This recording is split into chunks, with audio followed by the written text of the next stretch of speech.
Another identifier would be the date of birth. We want to make sure that we change that. However, when we change the dates, we want to make sure that if a student is in 3rd grade and they're a certain age, we want them to be around the same age. So I'm going to show you one way that we can take this date and modify it a little bit, but just enough to where it's different, but it still could be a possible date for a student that age.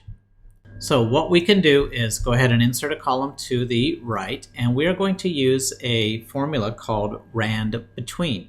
And what this does is it generates a random number between two values that we predetermine. So I'm going to type in my equal sign, and I'm going to say, go ahead and look at R2, and I want to add on a number to that.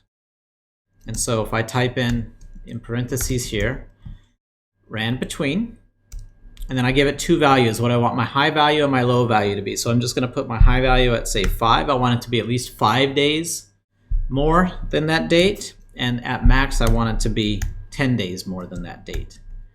And I close my parentheses, press return, and it will give me a value. You can see it does the autofill here, which I will click on because that works. And so I can see here from July 12th changes to July 19th. That is March 6th changes to the 16th, etc., etc. So these are all worked for me.